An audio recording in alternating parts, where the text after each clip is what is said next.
So dissonant chords are ones where the notes are crunchy like that, like they don't sound good together. It's fine because this is coming in to the Let's Open It podcast. And we've got some applause. Nice. All right, so welcome. Welcome to the Let's Open It podcast, ladies and gentlemen. Yes. This is episode 1. Yeah, episode 1. It is a free podcast. The episode is free. Yes. So you guys can check it out. We are talking about geek things. Yes, geek things. Yes, so our YouTube channel, we mainly focus on... As you know. Or maybe you don't, because maybe you just stumbled upon this podcast because we're going to be talking about MTG finance and... Or maybe you're in the future when we're on episode 100 and you're like, I want to go back and see where it all started. So our channel primarily opens up Magic the Gathering products, teases, card products, games, board games. Miniature games. We have some tech reviews on there, which is they're actually popular. Yeah, because it's just as we get new technology, like all the equipment here, we may eventually do some. Yeah, because the show's called Let's Open It. So whatever we open, we like. Yeah, so that's the whole thing with why we named our channel Let's Open It, is because we wanted not to pigeonhole ourselves into only doing one thing.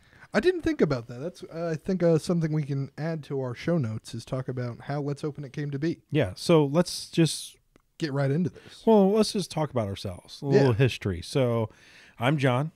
Hopefully this keeps going because there we go. This is all new technology. Yeah. We've never recorded a podcast before, so we're just making sure it works. So, I'm John. Married. 3 kids. Fourth one on the way. Oh my gosh! It's right. Insane. I have a store. It's not a gaming store. It's actually a curated consignment for local makers. The store is called Maker's Mart. You can actually check it out here in Kokomo, Indiana, in the Kokomo Markland Mall. Pretty cool stuff. We help, me and my buddy Braxton, we were makers of wood, resin, other things like that, and we wanted a place to sell our things. And then when we got this location, we're like, we do not have enough things to sell. So we opened it up to space to local makers. So everything sold in my store is made by a local woodworker or artisan. So that's pretty cool. And it looks really cool in the store. If you guys ever get a chance to go check it out, a lot of the fixtures and things they made, some of it was left over from the previous business that was in that location. And then, so yes, we're in an old Yankee Candle store, so it's kind of nice. And then I played Magic when I was back in high school, played it a little bit. Believe, what set is it? Has the bridge on this Exodus. Oh, man, I believe so. Yeah, that's when I was playing. Testing my old set symbol knowledge. I think it's Exodus. I believe it's Exodus. So that's when I played. Also with the hammer. Yeah, so that was Antiquities. Yeah, so that's when I was playing. That was back in 2003. Or no, Hammer's Urza's block. Sorry. Okay, so that 2003, 2004, I played it for a little bit and then totally just stopped playing. I don't even know where those cards are at, unfortunately. Lost in a move. Played Pokemon when it first came out in the 90s. Had original Charizard. Don't know where it's at. Kind of kicking myself in the butt for that, because when you're a kid, you're like, I'm not gonna do. What am I supposed to do? I mean, I kept it. It was in a binder. Yeah. I knew what I had when I was a kid. I knew that was the chase card because everybody wanted it. Because Charizard's sick as heck. I remember sick as hell. This is a podcast. We can swear. I remember when I was a kid, we were at a yard sale and I was trying to sell that Charizard for a couple $100. At the time, I was like, you're like, hey man, and all those people who were like, this dumbass kid, with this stupid Pokemon card, he's never going to get a couple $100 out of this. And now look they at go today for thousands sometimes of dollars, hundreds of thousands. And then, I got a job with AT&T working at with mobile events, and my buddy Jeremy was doing events at the Kingdom Cards Games here in Kokomo, Indiana, which is our actual founder level tier on Patreon. Yeah. And I walked in the store and I'm like, cards again. And I just I think it was that day I bought a box, didn't I? I think so. I just went in and bought a box. It was probably Corset 2020. Yeah, 2020 is when I got back into it. I think I bought a couple. And that was when I met John. That was the first day I met John. Yeah, so we just kind of got into it. Like I bought a couple boxes, I think, and I was like instantly hooked again with the cardboard crack. Yeah, so for anybody who has ever stopped in the store, the Kingdom Cards and Games, that's where I work. I'll get to that when we start talking about me a little more. But one thing I try to do is remember our return customers, just because we have a sense of community around the store.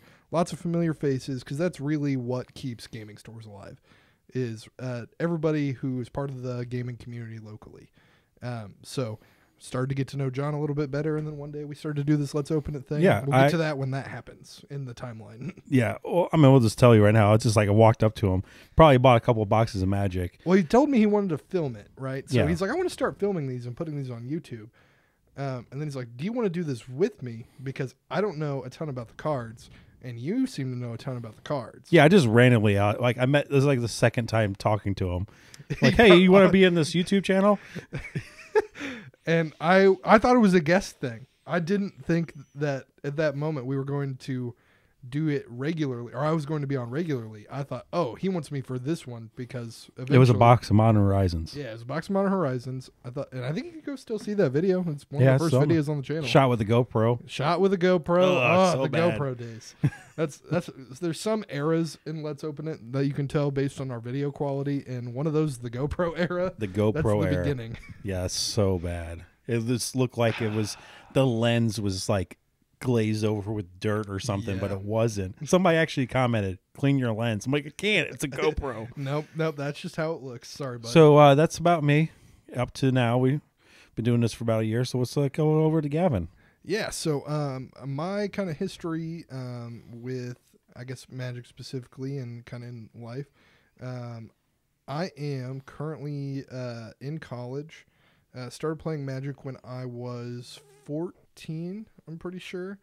A couple... He's only 16 right now, so it's not... Yeah, only 16 right now. No, just kidding. So it's really fun to have people guess my age, right? So Yeah. because now I get a lot older than I Oh yeah, well you're actually balding. am. Yeah, starting to lose the hair On top. as you guys can see in our videos. Yeah, it's really bad Yeah. in life. Yeah. Oh yeah. Oh yeah. Yeah. So starting to get a lot older than I actually am. But anyway, so started playing Magic when I was 14. Some of my friends in band, because I was a band nerd, was on the drum line. We started playing at drumline competitions once we were done performing. I mean, you guys seen the movie Drumline. That's exactly what Gavin was. John and I watched that together one evening, and that was Hilarious. hilarious. He's like, this is what you did, right? It was just like this. Yeah, pretty. It was a Mighty Ducks movie, but with drums with instead drums. of playing hockey. Yeah. Go. Yeah, so started playing on the drumline bus, and then, man, it just took off from there. It got bad. So I started with a Deck Builder's Toolkit, I think a M13 Deck Builder's Toolkit, because I started before M14 came out, just after Gate Crash, actually, in the Return to Ravnica block. I remember opening one of my first foil rares from an RTR pack, and it was Search the City. The card is so bad, but I still have it. I still have it in a top loader to this day. And then I also, another first foil rare was a cool land. It was green-white, one of the Czech lands, whatever that card is. I just can't remember the name of the card at the moment, but I remember what it was. So I've been playing Magic ever since. I tried to play a little more seriously when I was in high school because I had more time. Nothing major, like would top or win the occasional event at a local store. Not this guy. I don't win anything. Yeah, specifically a pre-release I remember winning was pre-release for Oath of the Gatewatch, the second in the Battle for Zendikar block, the first big return to Battle for Zendikar, and also second set with lottery cards. Ooh, ever lottery cards, right? Then so go through high school, still playing Magic. Leave high school, go on to college, still playing Magic with my same crew because we're all pretty local. Even though everybody went off to college, we're close enough. Indiana is kind of a weird state. I don't know if every state is like this, but it's easy enough to get to North Central, everywhere in North Central Indiana. Well, because we are the crossroads of America. Yeah, we are the crossroads of America, so it's easy enough to get anywhere within a couple hours. So still was able to play with my initial play group. But I started getting involved here in Kokomo a little more since I was going to school here in Kokomo. There's also started delivering pizza. Man, Pizza delivery guy. Yeah, I did that. And then one day I cut class. Incidentally enough, I hated math. I'm a history student, so Why you need math? Yeah, so cut my math class one day because local store, Kingdom Cards and Games, never been there before. They had draft, so I was like, man, I'm gonna cut class and go to draft. That's when I met my boss, Jason. I just happened to ask, hey, are you guys hiring or anything? Just randomly. And he's like, we're not hiring right now, but if you send us a resume, you'll be on the file for when we are hiring. Sent my He didn't ask for a resume from me when I've asked 1,000 times. He doesn't want to hire me. Thanks, Jason. You can send the resume in. We have to tell you that. Yeah, you can send the resume in. So My resume is pretty impressive, though. I would imagine so at this point. So I just sent my resume in, forgot about it. Continued delivering pizza for like 2 years.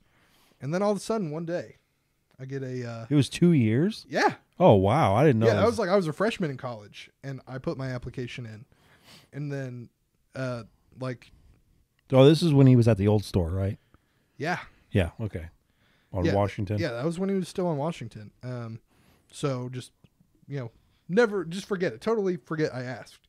And then one day, I just get a phone call while I'm chilling in my room playing video games. Hey, I'm looking for, manager, and I've got your resume here, and I think you fit the bill, so I'd like you to come in for an interview. Go in for the interview. That is, by and large, the best interview I've ever given is my interview with Jason. I don't know if he'll feel the same about it. Like, that might be interesting when we get him in here. Now, did you keep playing at the store, too? No. So did you just play that one time, and pretty then... much, yeah. Then you're like, peace? I just didn't have time. Yeah, you were a college student. Yeah, college student. So I'm busy. I didn't play a ton of Magic in my, through my college experience. I still don't. I have enough time to play like once a week maybe with John. Like, yeah, we just play each other, and he kills me every time. Yeah, well, not every time. Come on, give yourself some credit. You win every now and again. He kills me all the time. It's like when we were playing Modern. Was it Modern? Oh yeah. That's a different story. That's my format. Turn 3. Yeah. I'm creating 50,000 of these things, and yeah. So I've got Modern Burn, Modern Storm. Modern Burn's fun. It's so much fun. That is my favorite deck. That is my pet deck. It was good. I like it. But then I also like to do stupid Storm stuff because why not? So yeah, I don't have a ton of time to play Magic, but I always still keep up with it. That's the big thing. Yeah. I try to keep up with the zeitgeist a lot. And just keep on top of things. And working at the store has helped with that a lot. Because there for a while, I was not really keeping up with Magic. Took a big break. Wasn't really buying cards anymore. I had my cube. I had Commander decks. Had my Modern decks. And that's the thing about Modern. The decks don't change very often. That's what drew me to the format. I had a deck stolen at an event one time. And then I quit playing Standard. I was like, yeah, screw this. So which is weird because that's really the wrong lesson to learn from that. So don't play a format where your cards rotate because you got your deck stolen, and instead play a more expensive format where if your deck gets stolen, you're definitely not going to replace it. Yeah. Yeah, he was looking at some fetch lands today, and I'm just like, oh. Oh, yeah. Yeah. I'm thinking about getting fetch lands for my cube because I've got shock lands. I've got some other good lands in there. Whenever his car breaks down and he needs a new car, he'll be able to buy a decent car with the cards he can sell out of his cube or sell his cube. My cube's worth quite a bit of money at the moment. That's what I'm saying. You can get yourself a decent car. Yeah, probably. Yeah, but see, that's the thing. If it ever came down to me needing to sell my Magic collection, I wouldn't sell that. I would sell everything else except that. I get that. I've spent too much time. Now, would I potentially sell the fetch lands in the cube? Oh, right? Yeah, I would. I wouldn't break it up altogether, but is there some pieces that I could sell and then reacquire later? Yeah, fetch lands are one of those because they're going to get reprints every couple of years. So there's going to be periods where it's better to buy them, better to sell them. Right now we're in a better to sell period, but they've already announced Modern Horizons 2. They're going to have fetch lands. Yeah, so prices will come. So prices are down a little bit, but they're going to flatten. The most expensive ones are closest to $100. Like Yeah. the volcanic, or not, I wanted to say volcanic islands. It's not volcanic islands. It is Scalding Tarn, and then Misty Rainforest. Those are the 2 expensive ones currently. Sorry, I had to burp. And then the other not as expensive ones for Zendikar fetches are like $30. Yeah. Oh darn. So there's our lives. So we're going to try to stick with this show as having a kind of a structure. Here, real quick, funny thing. So the day I get the day I signed my contract to the Kingdom, I was going out with not who I'm going out with currently. Keep your face in the mic. I'm trying. I'm sorry. And I broke up with my at the time girlfriend that same day. So yeah, that was kind of funny because she's like, "Well, you're never gonna have time to come see me," because she lived not so totally different places. I'd always had to drive like an hour if I wanted to go see her. Mm-hmm. But is the opposite direction of Kokomo. So there's no way I'm getting off of work and then driving farther than I normally would from where I was living at the time to go to, yeah. And she already didn't like that I could only see her once a week because of the drive anyway. Oh, yeah. So I was like, all right, this is over. Yeah, even if you guys would have kept going, it wouldn't have lasted very long after Nope. that. I was like, all right, this is done. All right, so we're going to try to keep with a structure, like, So not I chose structure. Jason over that girl. It's kind of funny. Oh, there you go. So we're going to try, like, we're going to have topics that we kind of try to stay on so we can talk about things. I have no idea how this thing is recording. With Hopefully it's doing time. well. It looks like it's doing well. It's recording by Weird. beats. Is it seconds? No, I don't know. It says, Oh, it's like a metronome. It's 120 beats a minute. So that's standard. So okay. here's a fun little music thing for you. So 120 beats a minute is standard rock and roll time, and it's also standard march time. So if you ever want to count 120 beats a minute, you can play the song "Stars and Stripes Forever" in your head if you know that. Oh, nice. Well, That's I'm just saying, 120 I beats wish a minute. it would show a time of like how long we're recording. It probably can. But They probably can't. We're using GarageBand. yes, we are currently using Garage. So what's our Band. first topic? Our first real topic, now that we've introduced ourselves, told you how Let's Open It came to be. Man, and then like the second video we recorded was at John's house. Real quick. That's just the third time I've ever talked to John. He's like, come over to my house. And then I just go in. Kids screaming everywhere. Yeah. My wife is just sitting down there like, Yeah. Like just, she's like, John's upstairs. She's trying to juggle like 3 toddlers or 2 toddlers and a 6-year-old or 7-year-old at the time. And then John's upstairs. Hi. My name is John's wife. Yeah. And then, oh my God. Or I guess hashtag don't tell Holly. Yeah. They know. They know. Anyway.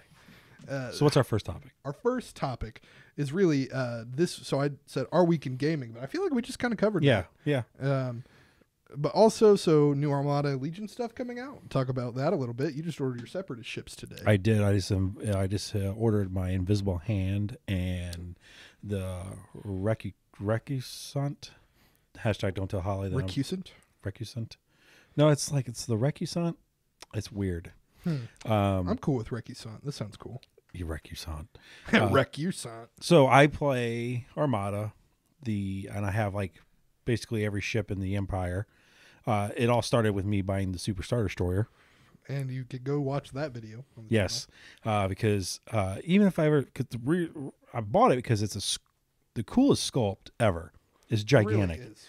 So if you ever play Armada and you always get out and you always stop, at least you have the sculpts because they're all pre-painted. They're extremely detailed for what they are. Not crazy amount of expensive, but Except the Superstar Destroyer. Yeah, like $220 but or whatever it is. I got it when it was on sale at the Amazon, and I had $100 gift card, so I only paid like $50 for it. It's jumped back up in price. Oh yeah, I imagine. So, but then I went crazy and bought Ham. everything. I bought the core set, so I can rope Gavin into playing with And me. I don't mind playing. It's fun. It's fun. We've played some standard games of just like We also played real, some fun games. yeah, like just real basic. None of the we haven't even gotten into upgrade cards yet. The game's already complex enough. It's kind of, I guess, like Legion. I feel like you couldn't play Legion without the upgrade cards, but for whatever reason, you can definitely play Armada without the upgrade. Yeah, you can cards. play Armada with just the basic just the ship cards. And that's another cool thing. I feel like Armada plays better as a board game than Legion does. That's kind of how they sell those starter sets. Is it's like, you do have playable out of the box, but you need double that for a full army. Yeah, and I've wrecked him every single game. Oh yeah, I'm so bad at Armada, it's not even funny. He crashes into I don't think ship I've beat you salts. in Legion either. I don't think so. Because that was at the time I had not figured out how to beat clones yet.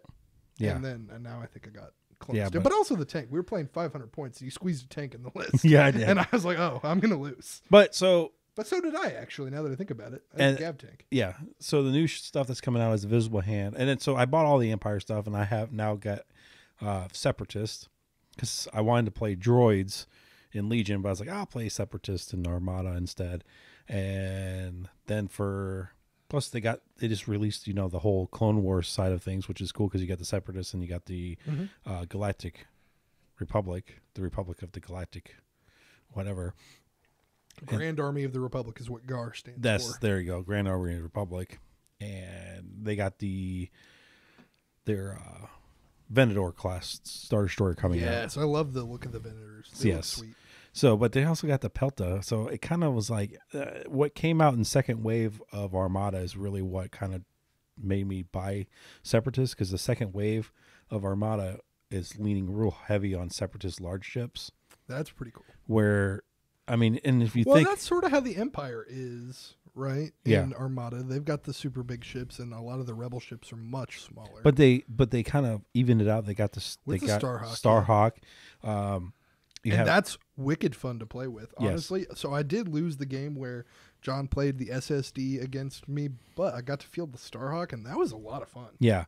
Yeah, we just played. It was like played every ship on there. We had so many squadrons. Every ship that John had. Every ship. It was pretty sweet. But he did like the Superstar Destroyer has like 33 hull, and all it took was like 2 shield damage on the front. Oh yeah, that's all he get, and I just because wrecked. the range on those cannons is insane. So you just melt going up to it. Yeah, and then because Rebel ships don't have as good a range as the Empire. Then I had a regular Star Destroyer, and then the Victory class. It's a wonder they did anything. Yeah, the Rebels. Yeah, exactly. It just blows my mind.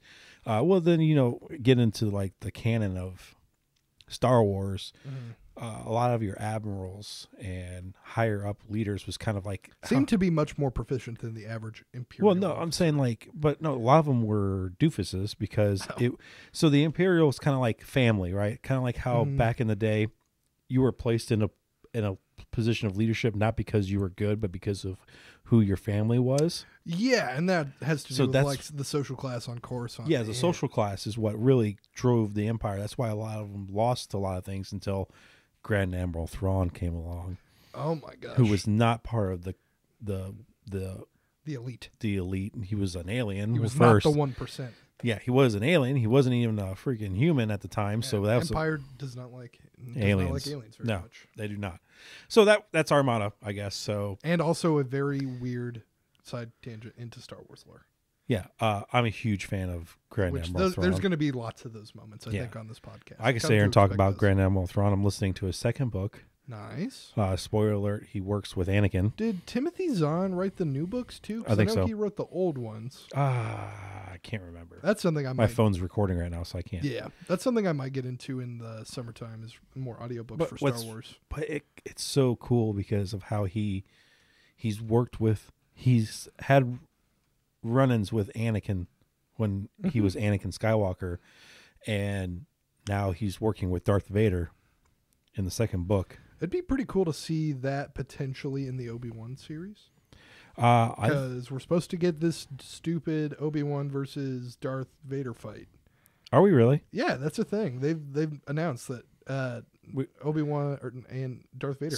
Okay, so they had a bout before the whole thing at the end, which doesn't make sense at all. I mean, he already killed. Spoiler alert: Darth Maul. Yeah, straight up. Probably one of the best scenes in Star Wars ever. It's the most technical fight scene, I think, that Star Wars has. Because and it's so quick. It's over. And that's very... They've done that a lot more in the newer Star Wars stuff, is they got back to a lot of the samurai movie kind of roots that they were aiming for initially. Instead of swinging their lightsaber for a half an hour. But those look cool. Yeah, they look so cool. those fights look cool. But as far as, like real world sword play, that's not how a lot of sword it was, out. you were hit, You're very quick. You're very quick. You were killed in a couple blows, or because swords are heavy.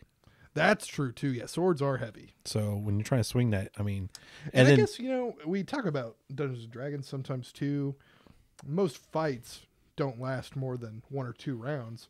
Rounds in Dungeons and Dragons are 6 seconds in the 5th edition. Yeah, and that makes sense because it's quick. Yeah, awesome. So there's Armada and Legion. You got the school. You got the bus coming out. The bus and the LAT, LAAT. Yes. I think it's cool that the LAT is a double model. What other double faction models are there currently in the game?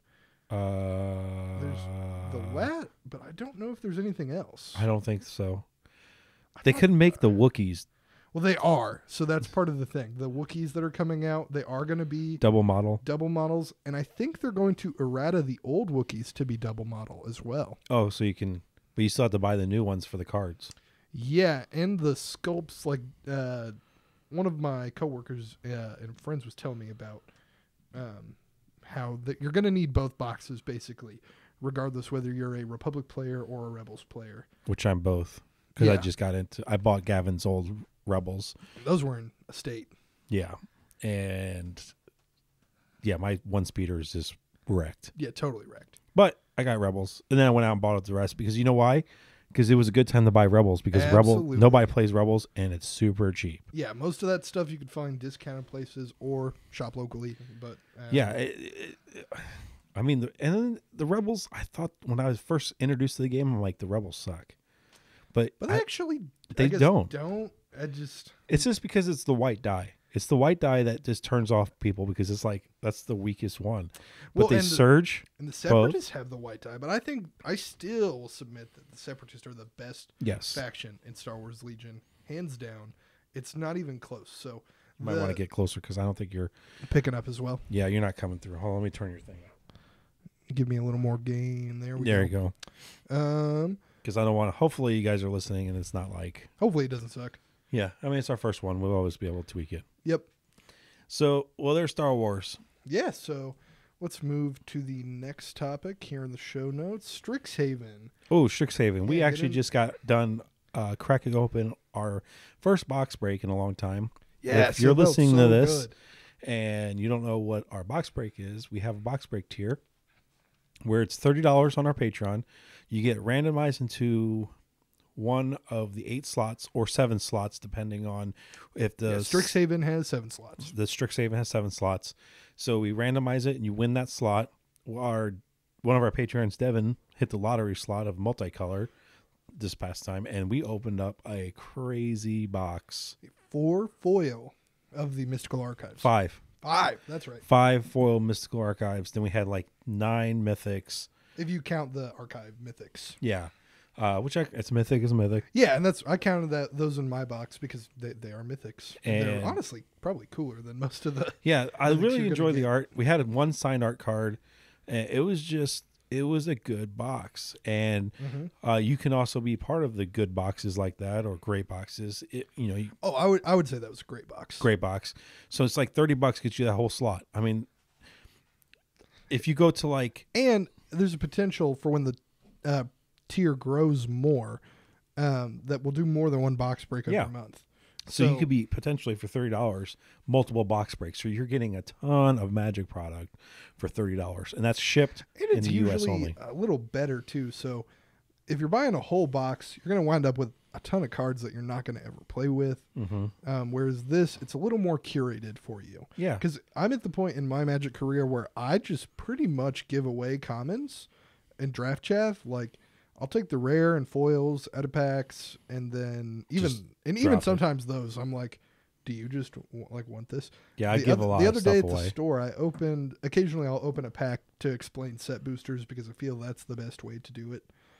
Just because it's so confusing, all the things they put in there. Just to tell somebody, it's just a lot easier to show somebody. So I don't know. Maybe we should make a video called "What is a set booster?" and then I could just play that for people. Yeah, I could do that. But Strixhaven, it's crazy right now. Everybody's buying it. The draft booster boxes at the Kingdom, draft boxes and set boosters were sold out. That's draft boxes actually aren't sold out because they didn't come out during pre-release. That's right. And they're still on pre-order. If you'd like, you can message the Kingdom Cards and Games and get a pre-order for them. But I'm saying, so your set booster boxes. Set booster boxes totally sold out. Well, even just the value, like say you went, so what's the Kingdom pre-ordering their draft booster boxes? Draft booster boxes are pre-ordering, I think, for $109.95. Which is cheap because on Amazon, if you try to get one, it's like $160. They're going to be $120 post-release, I'm pretty sure. So, I mean, Amazon is kind of hard. It's hard to tell because you got all those third-party sellers. Archives are really inflating the price of this product, and that's something that is... I've not seen a draft booster box of a standard set of, I guess above the 105 mark, really, or 110. But there's tons of places where you can see get them for 90, usually 99.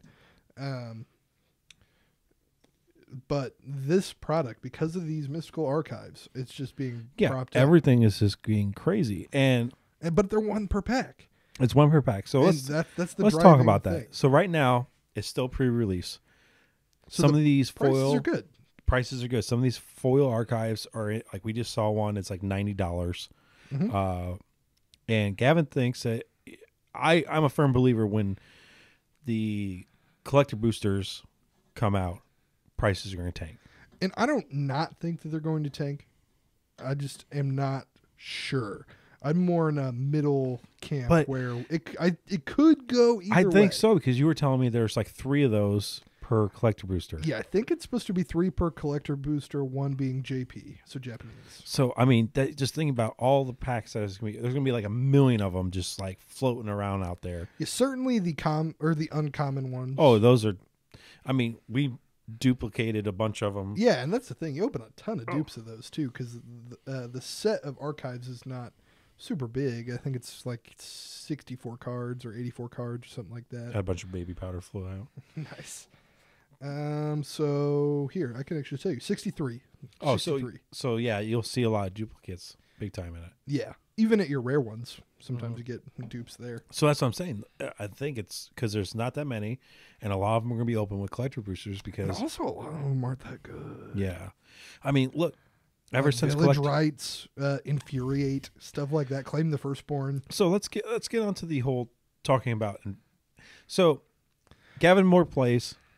I more speculation and sell cards, and no, I sell cards. Well, he sells cards just for my job, just for his job. But I'm talking about I invest in Magic. I invest in cardboard. That's more your side hustle. That's my side hustle. Seal product singles because I'm real big at. I didn't do it this set. I haven't really been big on this since collector boosters came out because it used to be you can only get your cards out of a draft box. Yeah. So your hit rate was a lot lower percentages. So your mythics and rares held the value. So what I do is during pre-release weekend, buy a bunch of boxes, crack them open, sell them on eBay real fast. Yeah, that was John's model, and it worked. It worked because that's when the prices are super inflated, and people want those cards. They want those singles for their decks and all that stuff.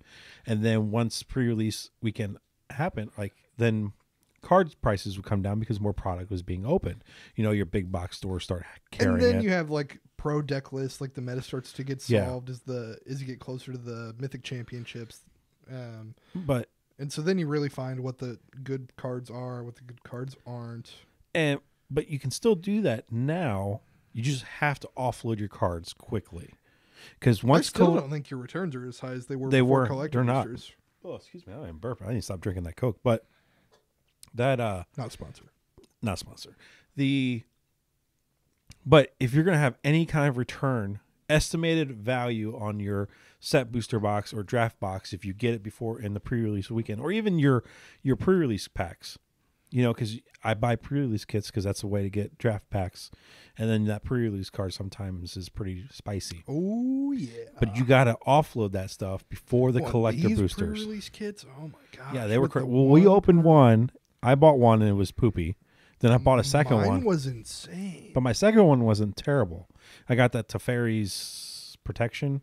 Yeah, I think I had ended up with like 5 mythics in my pre-release kit between mythics in the pack.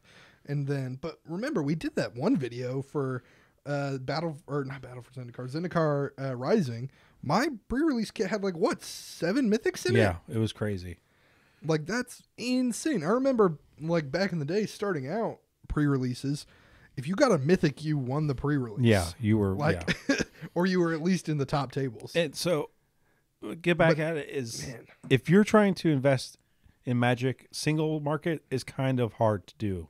Yeah, you've got to focus on the older stuff anymore. The older stuff, but right now in the time of the market, stuff like Time Spiral. That's something we could talk about too. Oh my gosh. So, but when it comes to singles, now's not the time to buy. I don't think, because the prices are so high right now because we are living in. Oh, for the archives. I'm just talking about any singles in general. Like they're going to keep ticking up, but if you don't have the money to like, I see. I know where you're going with this. Yeah. Like if you don't have the money to pay your bills. Or do anything like that, you should not be investing in paper Magic, especially with how expensive the cards are, because it's just they'll just keep going up because we are living in a weird time right now that we're calling the bubble. The bubble.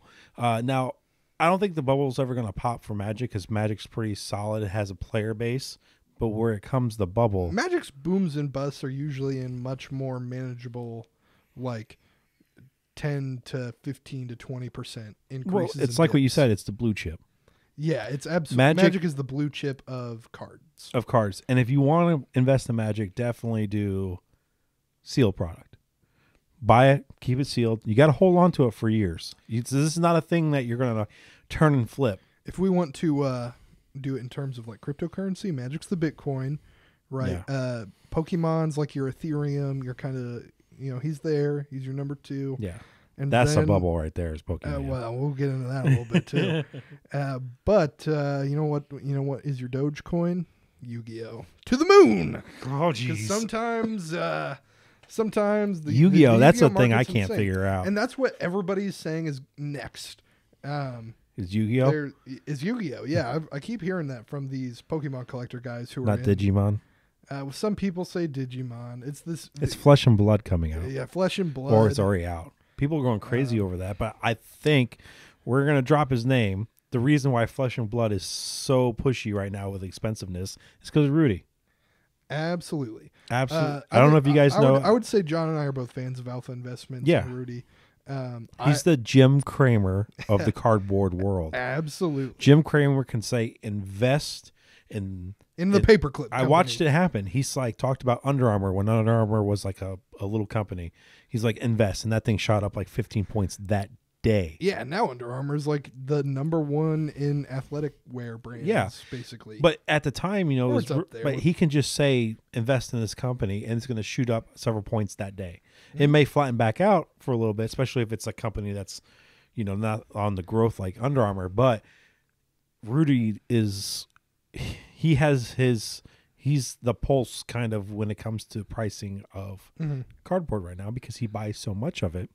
That's true too. And he also he has when he was doing his, like he talks about mass box opening era, when he was doing that, you see so many similarities eventually in what you're opening. So you have a better idea of what the market looks like. So a lot of the times people might think Rudy's kind of talking, out of his ass, but I think you really do start to see patterns of opening things, because even when we do our box openings for the Kingdom, right, I wouldn't call what we do a mass box opening because of the size of the store. It's X number of boxes. That's not super crazy. Talk. I guess you guys see how much product we open for the Kingdom now. It's usually like a case. Yeah, about a case where the product's split across the line. But it's not cases. It's not pallets. Yeah, so like your Star City Games and your Channel Fireballs, those type of stores, or even TCG Player, they probably do some because they do TCG Player Direct, so they have their own. They have to have the singles to sell. So yeah, those places have to have the singles to sell, so they do mass box openings.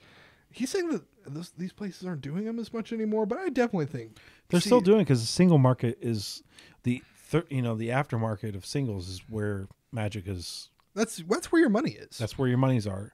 Like, monies are at is now, in singles. Long term, it's in your sealed product. It's in your sealed product. And so Absolutely. I'm starting to set a little more sealed product back, especially from this era, because even if the bubble ends up bursting and let's say it isn't worth as much as like other products, it's still going to be a very cool memento to this time that we're living in. Yes. And it's so weird in the time of COVID when people are... And man, we were like hot on the presses for the COVID thing. I want to go back and watch. I think that would be an interesting video, is us reacting to our COVID video and how it kind of shook out. Yeah. Oh, when we talking about how... Well, because we had like a 40-minute long rant video where we talked about COVID in the gaming industry. And how it's going to affect the gaming industry. And it's so weird because people are losing their jobs. People aren't working. But yet, I mean, and now, they're starting to open things up. But like... To me, the big thing that we didn't anticipate at the time of why or how we got to this bubble era is we didn't anticipate shipping being an issue. Yeah. Shipping around the world for anything has just been insane. Yeah, so and really... especially like with that Suez Canal thing recently. That's just another crazy world event that happened. Yeah. So we got shipping. So scarcity is also driving prices up. Yeah, so scarcity. And that also has to do with people not being able to work. Like, if shipping places have a COVID outbreak, then boom, like that's going to slow down the process. That's what happened in L.A., the port of L.A. So you've got the shipping scarcity due to weird demands, like either if you're a producer of these products and you got to be closed because a certain number of your staff is sick, or so on and so forth. Any place down the line, that's going to create scarcity. But then another big one, stimulus checks. I don't know if anybody saw those coming. Yeah. I didn't. But I'm just saying, where's the money coming from? These people, yeah, they got their stimmy check for a couple $1,000 or $1,400 if they have a family. I mean, I had a bunch of kids, so I got a big giant one. But it's just like, but after that's gone, people are still spending money, on cardboard. Like, and it's not just. But now it's because I feel like nerd culture is more popular. Yeah, because it's not just cards, guys. Well, it's. I guess my next point might help shed some light into this. It's free time, like here in America, at least. I don't know where you're listening from. You could be from abroad. Internationally, and we love our international viewers. Absolutely. Thank you so much. So America's very work all the time. Yes, like we have always 80 hours a week is normal. Unfortunately for some people, and those people are not doing very well. No, most of their the time. health is bad.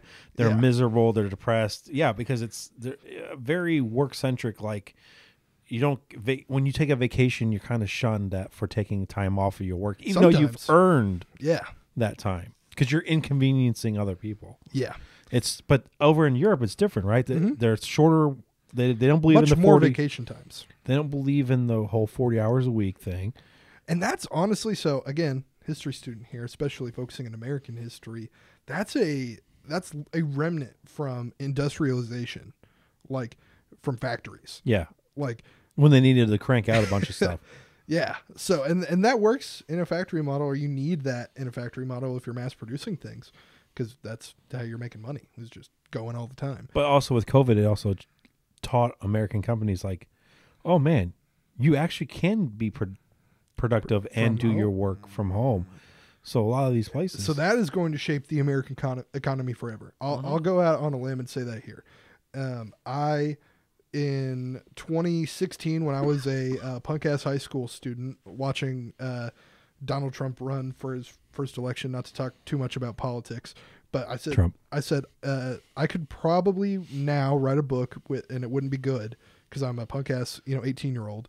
But so write a book called "The 2016 Election Changed the American Politics Forever." Absolutely. And a remnant of that is like, dude, look at the 2020 election, same thing. And now you've got all these celebrities who are thinking about runs, and then just what it did to the party divide. I don't know. So weird political side tangent there, but it goes into our culture and how it's much more. I don't know. I feel like people realize they can enjoy themselves more. Yes, actually, and people got back into their old hobbies, their old so things that they enjoyed. Because everybody had time off. Everybody, it's the whole collectibles market is crazy. toys, games, memorabilia, just anything that's has the word collectible to it. That it's up right now. Yeah, so like over the last 10 years, I feel like thanks to, by and large, I'd say the Marvel Cinematic Universe, the new Star Wars movies, nerd culture became much more acceptable. Because when I was, itty bit in like the middle schools and early in the high schools, not quite, or as I guess specifically in middle school, still not quite cool to really like that stuff. But now it is widely more. I've always collected. Vastly more acceptable. I've always collected. I was always a nerd. I'm huge into Halo. If you go on my house, John's Halo collection is sick. I have a very extensive Halo collection of action figures and just all the toys and stuff like that, which has just skyrocketed in price over the 10 years of collecting, or even longer of 10 years of collecting. I was collecting before I was married, and I think we've been married for like 13 years. I don't know. It's been a while. And John, actually, don't tell Hollie. John doesn't know how long he's been married. Yeah, as long as we're still married, that's all that counts, I guess. Who's counting? But yeah, I've always collected, and I'm glad I did with the Halo stuff. And it's funny with Halo because that's mainly a gamer player base. Yeah. When it comes to Halo, it's not very mainstream.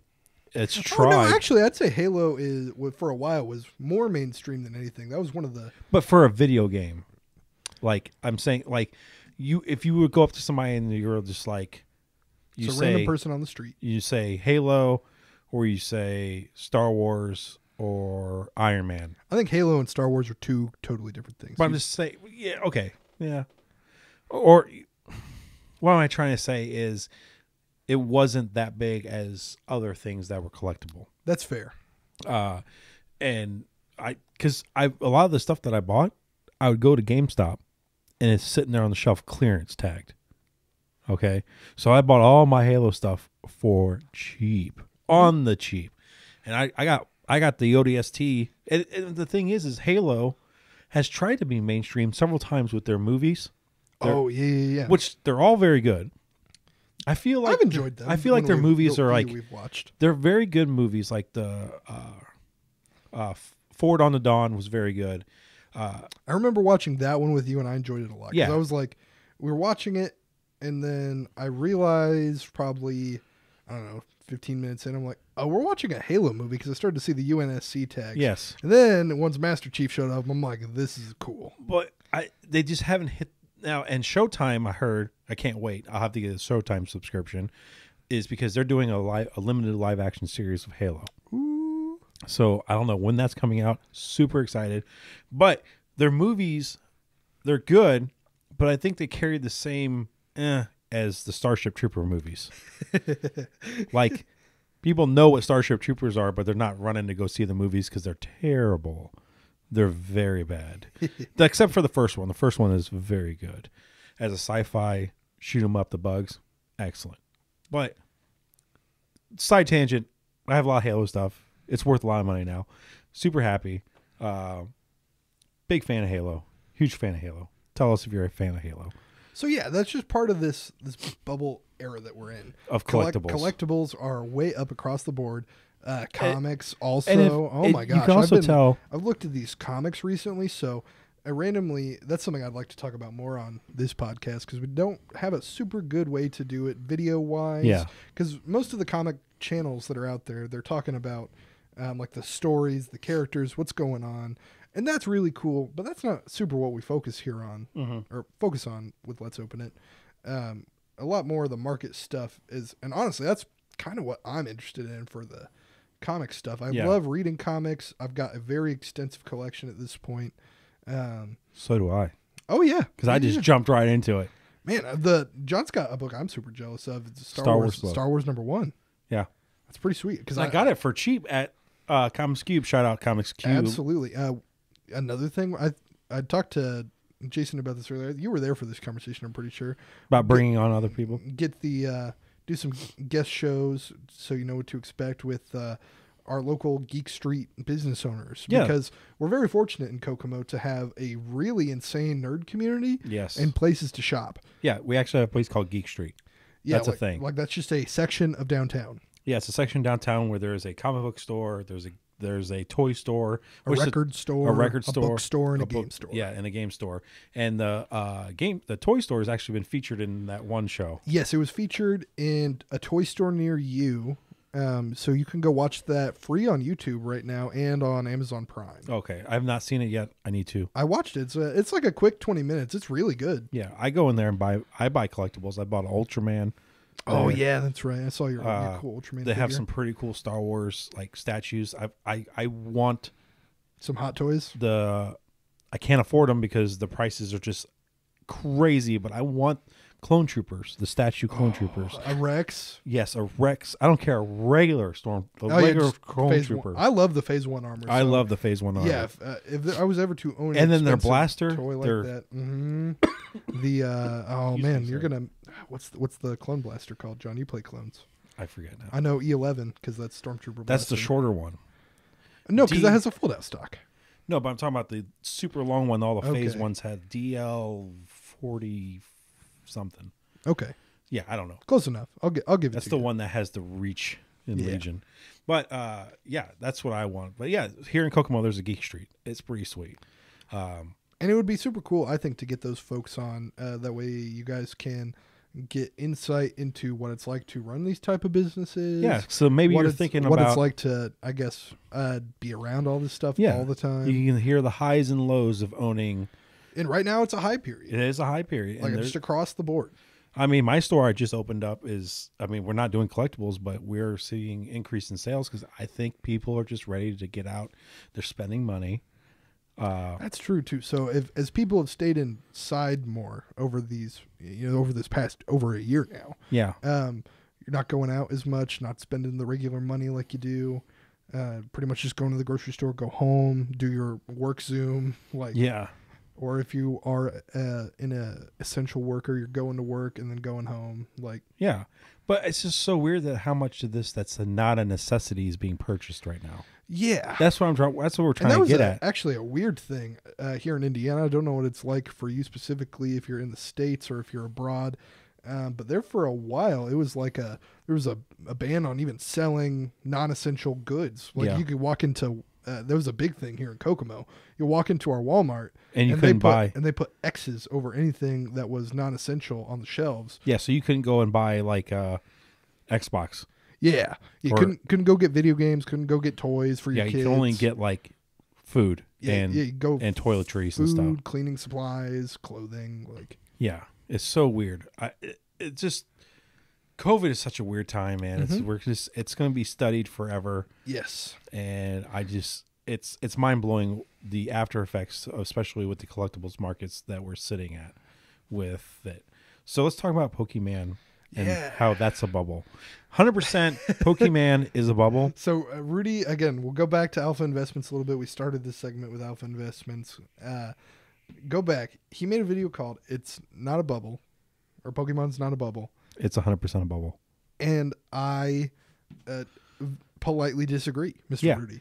Nobody plays the game of Pokemon. That's the biggest problem. Is nobody plays. Everybody is buying this for the chase and buying a lot of product so they can send it off, get it graded, and try to hit that payday on eBay. And I believe Rudy may have mentioned it in his video, but these people are going to be in for a rude awakening.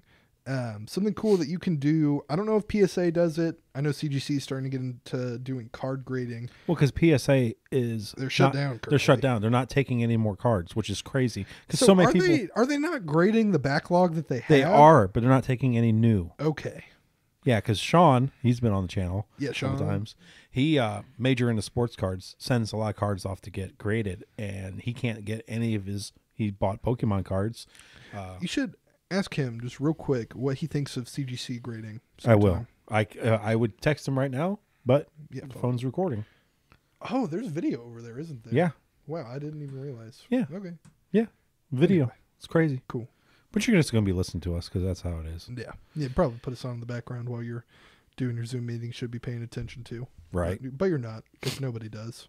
So yeah. So suck. Pokemon Bubble, 100% right now. High time. If you can find Pokemon and resell it, now's the time to do it. So Rudy's big thing was, he's like, you don't understand how much demand there is for this Pokemon.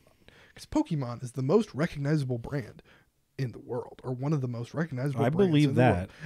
world. And that is true. I would also agree. Like, everybody It's more knows, recognizable than Halo. everybody knows what a goddamn Pikachu is. Yeah. Yeah. Pokemans. I love saying Pokemon because my kids always like Pokemon. So I always say Pokemon. But That's why we call him Old Man John. Yeah. Because he says Pokemon. But I played Pokemon when it first came out. I actually was a player. I remember Books to Million had tournaments. I'd play in them. I was actually pretty decent. the game's not hard. The game's not hard. I actually just recently started playing it because I taught my son how to play. And I'm like, I enjoy playing this more than Magic. Oh, I'm going to tell you right now, because it's just like you add an energy, you attack, and occasionally you play a potion. I mean, at the base level, sure. At a more competitive level, I can tell you it plays a lot more like vintage Magic. Yeah. Where you are tutoring your deck constantly, thinning it because you're trying to get your draws on lock for your pieces that you're looking for to evolve. Yeah. Oh, I get. Or you just slam huge VMAX GX Super Ultra Full Art Premium and then attack and a 1,000 million damage. Trainer cards are draw 4 cards, draw 7 cards, draw 1,000 cards. Yeah, because you're trying to get to that stuff. But just like a casual playing is literally just attach energy and attack. Yeah. And then you're trying to get your 6 prize cards, and then you win. I think that's what it is now. Well, that's the thing. So also with like these GX and VMAX and things, they take more prize. So I think it started with X. I don't think those had any additional rules. They were just more powerful versions of those Pokemon. And then it started with EX, or then it went on to EX. Those you get, I think, an additional prize card. Oh, if you BAP. Oh wow. If you knock them out. And then GX, 2 prize cards. And then the new one, like the VMAX, I think it's 3 prize cards. What? So if you lose that, you can lose half your prize cards. Wow. That's crazy. I didn't know that's how that played out. I still have, speaking of the Pokemon, I still have my original Game Boy Advanced, or I guess it was Game Boy Color, Pokemon trading card game, video game. Yeah, I have my Pokemon Red still. I still get it out on my green Game Boy Color and play it sometimes. I have a deep, deep love for those games. Those were. You want to talk about? I started playing the original 3 when I was 4 years old. I got a Game Boy Advance for my birthday, and then all 3 of those Pokemon games because they were $8 at a game exchange here in Kokomo. That was a mainstay for a while. They closed. Yeah, they closed. Well, that's the only thing our Geek Street is missing, guys, in Kokomo is video games. And there's a big demand for it because. Yeah, and that's why I don't. So I don't know. I know a little bit about why they closed, and apparently they couldn't quite compete with like Facebook Marketplace and online selling like that. Maybe I'll open up a video game store. Jason already thinks I should. Yeah, but once the store that project I'm on now is consistently making money, then maybe I will open up a video game store. Yeah, that'd be cool. And there is a spot on Geek Street that's empty right now, so a video game store could theoretically. And that might be another one of its problems because it was off in that one plaza on 31. It was it was off of another fountain. Oh, over there by Humble Home. I know you guys don't have no idea what we're talking about, but it was literally in the middle of nowhere. When it comes to like strip malls, it's a very bad strip traveled mall. Places in our city, it was not a good location. Yeah. You had to know where it was, or Google it. But you want to talk about? I know we're talking. We were talking about Pokemon in the game, trading card games, cardboard. But you kids playing your new Pokemans on the Nintendo Switch have no idea what it's like to grind for hours. Because they didn't share XP. Well, there was the experience share back in the day, but you had to go out of your way to try to get it.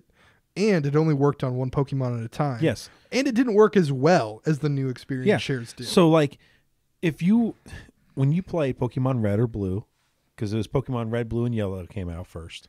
The best way to play that game is you have one guy, you overlevel him, and you win. Yes, you overlevel him, but if you need to level other characters because you'd have to go to different gyms and actually want to have strengths and weaknesses. Now, see, that's the thing with the original Pokemon games. The type distribution on what your Pokemon could learn was insane. Yeah, it's true. You could teach Thunder Punch to your stupid Blastoise. That's awesome. But you always would send out your first Pokemon, the weak one, right? Yeah. Return them, put your tank in, your level whatever Blastoise Yeah. and wipe them out, and then that first Pokemon, because it was in battle, would get a bunch of experience. Yes. So that's, yeah, you guys have no idea what grinding's like on these Pokemon games, because when I played Let's Go Pikachu, which is like the original Red, Blue, and Yellow, same area. Oh, so it's in Kanto. Yes. And I was like, all my Pokemon get experience? Right. Oh, man, this is sweet. Yeah, so I noticed that too. So I recently got a Switch in this weird, crazy COVID time.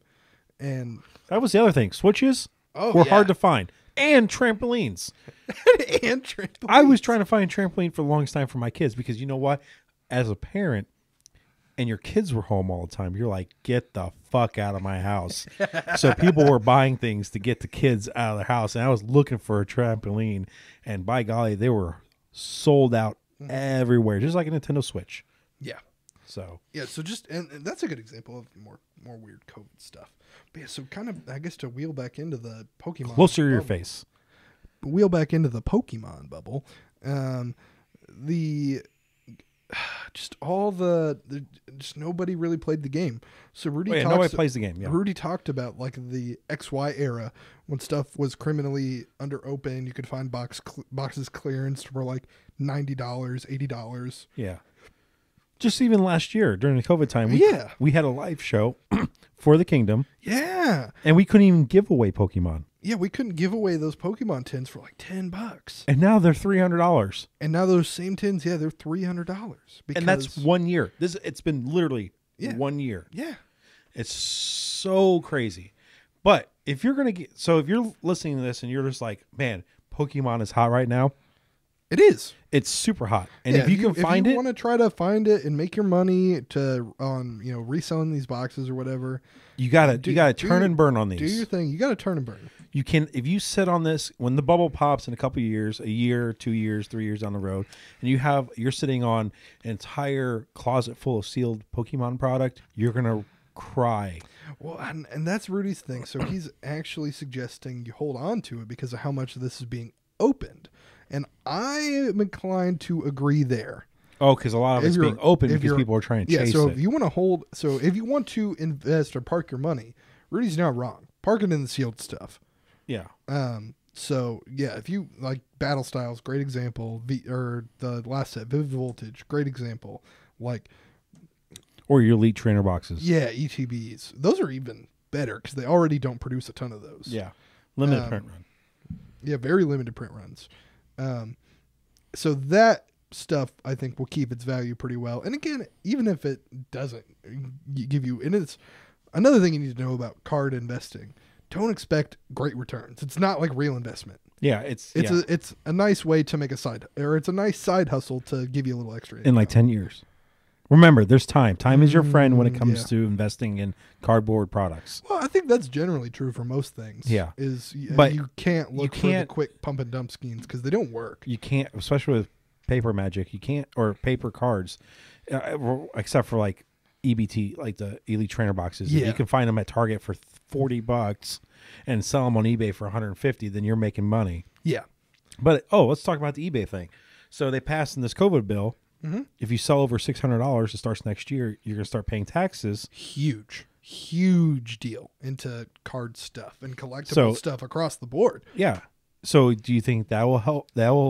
What do you think how that's going to affect the card market? Because less people are going to want to sell because they don't want to have to pay taxes on it. Right. So I think it's going to lead to more people meeting up in person. You're not going to be as inclined to sell online as much. Yeah, because it has to be cash because they're also checking PayPal transactions, And Cash like App, stuff like all those transactions for collectibles. that. Now, it's going to be weird when it comes to crypto. Yeah. Because Cash App, you can do crypto. And so I think you can do crypto on PayPal now, too. I think so. Yeah. You can do some cryptos Well, on PayPal. Rudy's starting to accept cryptocurrency for his product I now. noticed that. He's, because you don't pay taxes on Crypto. Crypto. It's a non-registered asset. And that's, I guess, the main thing with cards. Like John was joking with me earlier that, like you can sell your cards to go get yourself a new car. And it is true. I was at a game store one time in a tournament and pulled up in my $600 Chevy Impala. And it was that opposed to his $50 Dodge Neon that you can hear him 4 blocks away. You can hear me coming. Well, when I've arrived. So not because he put on an aftermarket exhaust. It's because he the doesn't exhaust have it. It's falling off. He doesn't have an exhaust. Yeah, it's falling off. That's the problem. Drive it till the wheels fall off. To the moon. Anyway. To the moon. I was playing it was in a modern tournament. Everybody's playing with minimum $300 decks, upwards of $600 and $700. Some people $1,000. It depends. It just depends on your deck. And I'm like, man, that was the day I realized this deck is worth more than my car. Yeah. Oh man. My decks are worth about $40. I buy the commander decks, pre-made, planeswalker decks. Leave them that way. And leave them that way. Well, to be fair, so I edited your blue-white one a little bit. It's got maybe $10 worth of Kaldheim upgrades from that one set booster box you opened. Yeah, that's true. I need to do it to the green one.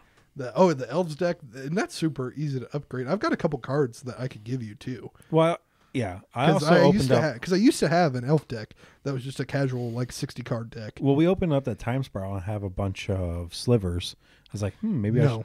You're like, no, don't do it. No, I already have one degenerate sliver friend. I don't need another. Shout out to my buddy Nick. Because nobody wants to play people who have sliver decks? No. Do you play a sliver deck? Not you, Gavin, but the listeners. If you're a degenerate sliver player, we still love you. Yes. That's so funny. Degenerate. But you are still a degenerate sliver player.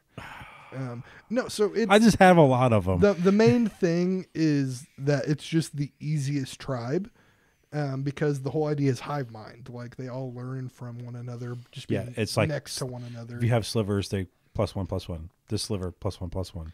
Yeah. This sliver, all slivers now kill everything. Well, that's the cool thing. So the old slivers, they were a little better, a little less egregious, because it would do it to all slivers. So for whatever reason, in your local tournament, you also played against another sliver player. You guys were going to have an insane game, because your +1/+1 slivers would also affect their slivers. Yeah, because all slivers. All slivers. So back then they were all slivers, but now it's your slivers or slivers you control. I have a lot of old slivers from that Facebook find we got. Yes. So I have a lot of old slivers. That to this day, I think, is one of our craziest and richest series. If you go back. Yeah, I paid $90. Was it $90? I don't remember. It was something. No, 2. We might say in one of the first videos. I didn't spend that much money on it. Not a ton, less than $100. And it was actually, I think so 75. much. I feel like 75 is the number that's sticking out in my head. I think you're right, and it was so much value. Shit. Forget about the value for a second. So many cards. Well, there was we literally shot 7 Ristic studies in it. That's right. Because 7 Ristic studies, and then there's just tons of other random $5 to $20 value. And then when Pioneer came out, oh boy, those cards shot up in more value. Oh no, not some of them, but not necessarily. Those were a lot of older cards. Pioneers. Yeah. RTR that's forward. True. But I don't know. I just know that, a lot of those. That was a fun boom. That was pre-COVID times when Pioneer came out. All of a sudden, all your bulk rares started to become money because everybody's like, what can we do in this format? Yeah, exactly. Yeah, that's true. Yeah. Yeah, because I went through I had a box that said bulk rares. And I was like, this is money. This is money. What the hell? What is happening? Yep. That was pretty cool. That was a good time. So what's our next topic? Next topic of the day. Our weekend movies. Real simple.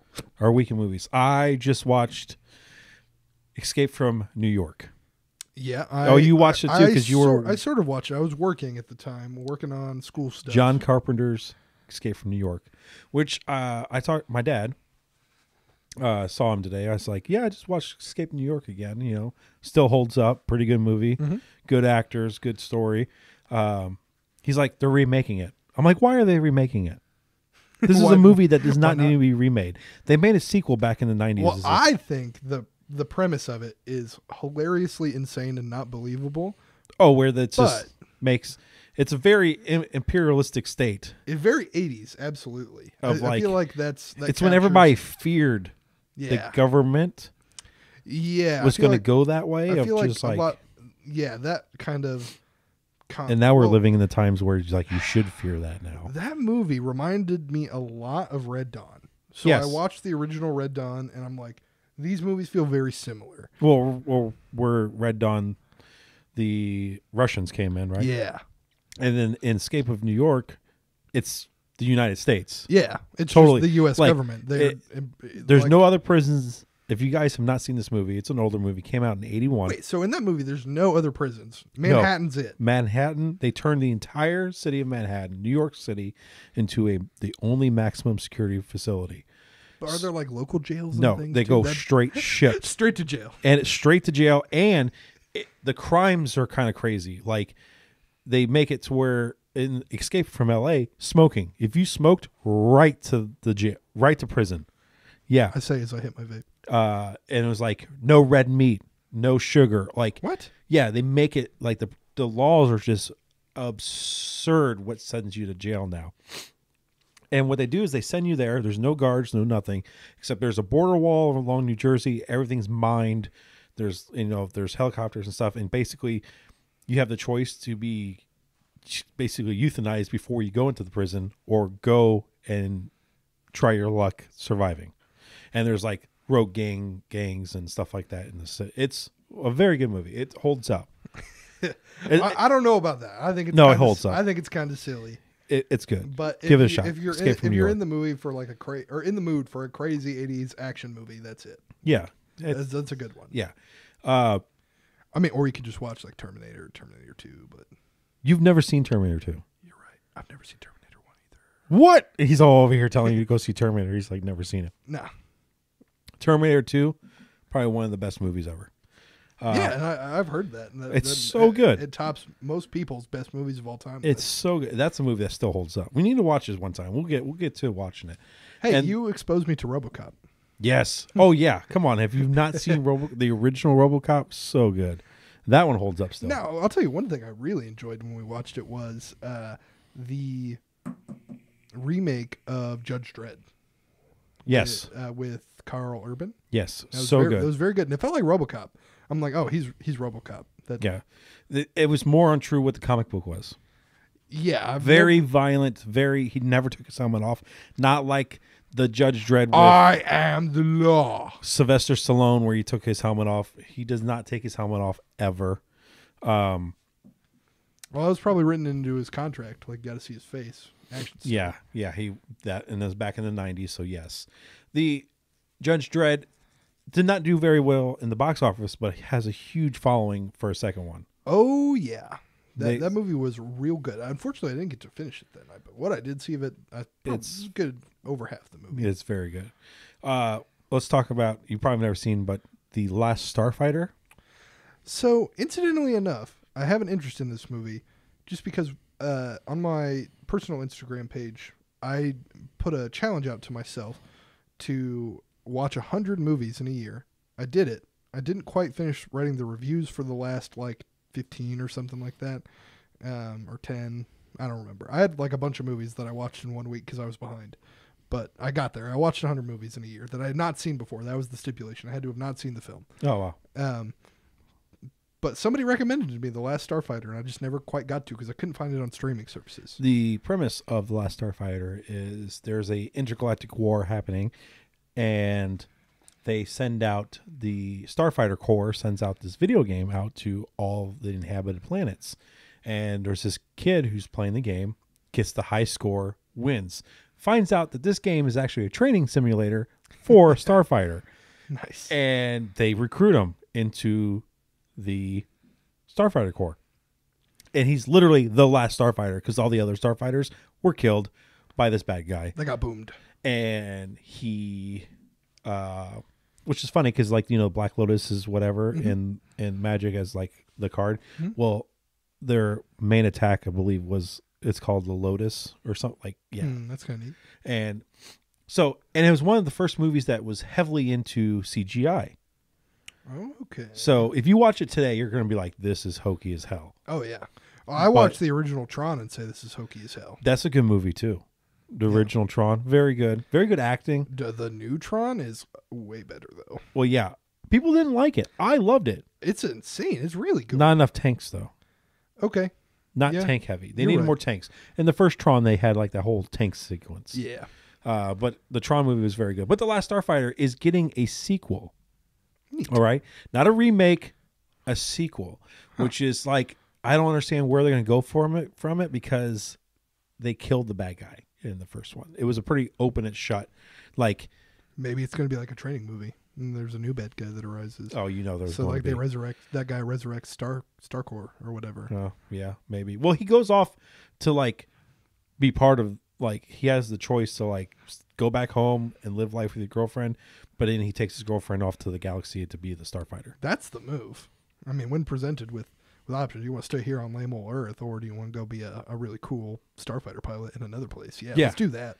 Yeah, you want to stay where you guys are lame and driving stupid cars, or being the futuristic starfighters. Absolutely. Yeah. But I'm super excited that Starfighter is getting a sequel finally. Yeah. Okay. So I'll have to check that out then. Yes, The Last Starfighter, definitely a movie to see.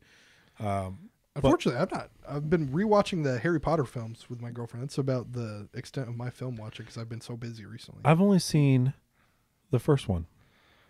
Oh, dude, they're really good. Overall, they're pretty good. But what I get at with the Harry Potter things is why do they make him such a big deal when he's a whiny little bitch that is not that good of a sorcerer? What are you talking about? He's not that good. He's not that good. I mean, so that was something I get they're kids and they're learning. That's something I sort of noticed going back. Like in the first couple movies, Hermione does everything. Like anytime like really impressive magical prowess is involved, she's doing it. Yeah, she's doing it. She's carrying the team. Yeah, she's carrying the team. Like specifically in the Sorcerer's Stone, the first one, Harry just kind of walks around and things happen to him. Yeah, and then he gets all the OP gear. Yeah, he's just like some snot code, and he whines about everything. He gets the freaking broom 2000. Nimbus 2000. And then they find out he's super rich. You know, like hella rich, gets all the goodies. Then he gets the cloak of invisibility. But he has dead parent disorder. That's true. If it was a Disney movie, he would be a Disney prince. But he's not. But he's got dead parent disorder. But now what I did enjoy, and I would rewatch it over and over and over, was Fantastic Beasts and Where to Find Them. I liked the first one. The second one, Crimes of Grin, so bad. But the first one, because he's not an alpha hero. No, yeah, he's a nerd. He's a very beta hero. He doesn't want the responsibility. He doesn't want the power. He's actually skilled in sorcery. Well, he's skilled in his craft, which is dealing in the magical monsters. And that's why initially I was super interested. I was like, it's set in America in the 40s. I'm like, that's super cool. Yeah. But, or in the 20s. 20s or 40s? 40s. Because Crimes of Grindelwald's a Nazi movie. Like, it's all about Grindelwald. He's like part of the Third Reich or whatever. Yeah. And I don't know. That was a weird move for Harry Potter, like to do World War II and Nazi stuff. Yeah. But I like, and they hint at that Hitler's a sorcerer. Yeah. In it, and I'm like, well, I want to see that. I kind of want to see that movie. When I watched that movie, my eyeballs kind of glazed over because it wasn't as good as the first one. But I'm just saying, like, he's a hero that I can get behind. As in, like, I think Finn, is that character's name? I don't know. Finn? Newt. I feel like it's that. Newt Gendry. Cool. Got there. Not Gendry. Gendry's from Game of Thrones. That too. But I thought he was one of the Star Wars. Wasn't he one of the Trade Federation? Newt Gunray. Newt Gunray. That's right. Whoops. What a weird. That's such a lazy last name. Gunray. Space. Taserface. Oh, jeez. So, what about Marvel movies? Well, I don't know. Have you guys been watching Falcon and Winter Soldier? That's definitely a good thing to talk about. So, Gavin was not like, he's just like, cool, a show I don't care about. Yep. But I still feel that way. Even I've watched every episode, but I still am like, damn, like, it's good. The quality is absolutely there. I just give zero fucks about it. Yeah, and I kind of feel the same way. I kind of like the track that the Captain America is on. Obviously, he's going to turn a villain. Well, yeah, and we saw that, I guess, in the spoiler alert. Well, he's also in the comic book. He does the same thing. Yeah, episode 4 and the episode 5. U.S. Agent is his name in the comic books. Yeah. But, he has the super soldier serum. Yeah, no. That chick, I think the chick that talked to him was the power broker. Spoiler alert. What chick? With the card. With the card that was the black blank card. Because they keep talking about the power broker is going to be pissed. Well, and that was so I don't know. The card thing was also interesting to me. I feel like that was this could be like reading too much into it symbolism wise. It was black on one side, white on the other. The show focuses a lot on race issues, and we get that a lot in our entertainment now because that's such a big issue here in America is race issues. In the film, I think does it well. Or the film, not the film, the series. Series does it very well. Yes. Because there's ways you could do it poorly where it's just kind of beating you over the head with it. But they're doing it very good. And I think they're doing it pretty well. Yeah. It's a good comment. I am excited for the Falcon. I think oh my gosh. The symbolism's already there. He dropped his wings got ripped off. Spoiler alert. If you guys haven't heard this, then skip ahead. We'll have to put like I don't know, maybe a thing in the title. Or well, it is. Well, podcast. Yeah, podcast. If you haven't seen it already, sucks to be you. Go watch it. Symbolism was there. He got his wings ripped off. Mm-hmm. Totally. He dropped it. Then that dude's like, "You want me to fix them? Or whatever we can do with these? You take these. You keep them." And he picked up the shield. Mm-hmm. And I think my theory is the case that opened up at the end was a heart-shaped herb. Because we didn't see what was inside of it. We didn't see what's inside. I don't think it was Okoye, because I think she stays in the court most of the time. But it's from Wakanda. Yeah, so the Wakandan ladies come. He's picking up the mantle of Captain America. Mm-hmm. And in the comic books, he actually takes the super serum at some point. At one point. So I think instead of taking the super serum, because there's none left, it's all gone, it's destroyed. And until somebody else makes with the Wakandans thinking that he's worthy enough to take up the mantle of Captain America and gifting him with this, because this is what they give their Black leader. Panther. And I was so interested to see the Wakandans, because I think Disney's announced they're not going to recast Chadwick Boseman. Nope, I don't think they are. And they couldn't. I'm not down with that. I was on team recast. Obviously, he was perfect, but they've done recasts in other MCU films. Yes. I don't think they're going to have a recast. They're just going to do another person picks up the mantle. I just don't know how they're going to explain him being gone. Space. I think they'll. I don't know. Or maybe they'll do a nice send off where he dies. How? I don't know. CGI? No, off screen. It'll be just a memorial. Okay. A memorial, or he just goes to space. It's because there's a Black Panther 2, I think. That's coming out. Slated. I don't know when. Yeah. Because their Phase 5 got all messed up because of COVID. Yeah. Yeah, just like Star Wars. And so somebody pointed this out to me. I think it was the same coworker who I mentioned earlier, because he's who I talk to about Marvel stuff most of the time in terms of these Disney Plus shows. Oh yeah, by the way, Star Wars Bad Batch is coming out. Ooh, so hype. Okay, keep going. But so he mentioned that he thinks like the awkwardness that is Phase 5 so far is felt because we're missing the linchpin of the phase, Black Widow, and that's it. Oh, because keep pushing it back. That was supposed to be the first thing released for Phase 5 was Black Widow. And it's been not shelved, but push back, and now they're finally going to release it on Disney Plus and in theaters, at home, whatever. Actually, we'll probably buy that one on Disney Plus.